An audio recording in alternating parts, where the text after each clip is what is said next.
বিকেলবেলা হঠাৎ করে মনে পড়লো কিছু তো এখন আমার খেতেই হবে। আসলে প্রতিদিনের অভ্যাস আমার, বিকেল হলেই কিছু না কিছু আমাকে খেতেই হবে। তো বিকালবেলা বসেছিলাম, তো ভাবলাম কি করা যায় কি করা যায়।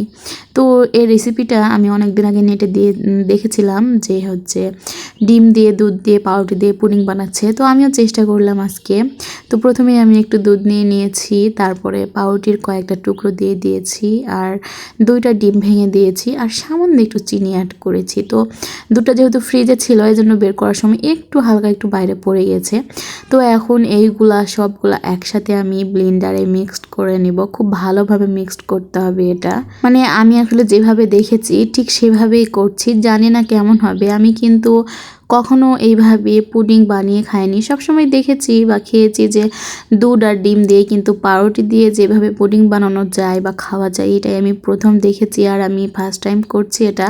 তো জানি না কেমন হবে। এখানে আমি আগে থেকে চিনি দিয়ে ক্যারামেল তৈরি করে রেখেছিলাম। যদি ভুল হয় অবশ্যই তোমরা সেটা ধরিয়ে দিবে, কারণ আমি কিন্তু এইভাবে কখনো পাউরুটি দিয়ে দুধ দিয়ে ডিম দিয়ে পুডিংটা তৈরি করিনি। তো এই তো সবগুলো খুব ভালোভাবে আমার মিক্সড হয়ে গিয়েছে। আর যেহেতু বাইরে প্রচুর বৃষ্টি হচ্ছিল, তো আমি ভাবলাম চুলার পাড়ে আজকে আর যাবো না। তো এখন রাইস কুকারের মধ্যে এটা দিয়ে দিব। এই তো রাইস কুকারে সুন্দরভাবে একটু পানি দিয়েছি, তার মধ্যে একটা মানে তরকারি রাখার যেগুলো থাকে ওগুলো দিয়ে দিয়েছি। দিয়ে এখন এটা খুব ভালোভাবে ঢাকনা দিয়ে ঢেকে দিব। আর এটা হতে কিন্তু খুব বেশি সময় লাগে না, মানে আমি যেভাবে দেখেছি ওখানে দেখলাম যে খুব বেশি সময় লাগে না, এই 30 মিনিট জাল করলে হয়ে যাবে। আর এদিকে আমি কিছু আম কেটে নিয়েছি, এটাও আমি নেট থেকে দেখেছি যে আম আর দুধ দিয়ে সুন্দরভাবে আইসক্রিম বানাচ্ছে।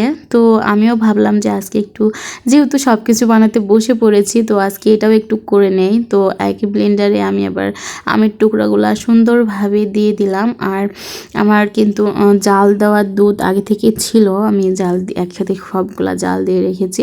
ওই দুধগুলা এখন জাস্ট এটার মধ্যে দিয়ে এটাও সুন্দরভাবে ব্লেন্ড করে নেব।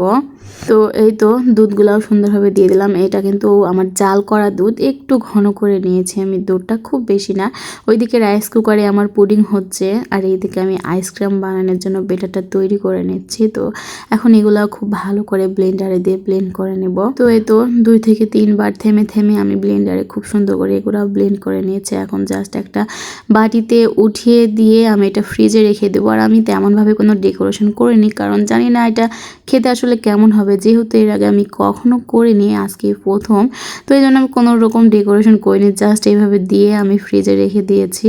আর প্রায় 2 থেকে 3 ঘন্টা পর এটা বের করে খেয়েছিলাম। তো আসলে অনেক বেশি মজা হয়েছিল। আমি তোমাদের সাথে পরে আর শেয়ার করতে পারিনি, কারণ আমাদের কারেন্ট চলে গিয়েছিল, এই জন্য আর ভিডিও অ্যাড করতে পারিনি। তো এই তো আজকের ভিডিও এখানে শেষ করছি। সবাই ভালো থেকো। আর এই দেখো আমার পুডিং কি সুন্দর হয়েছে।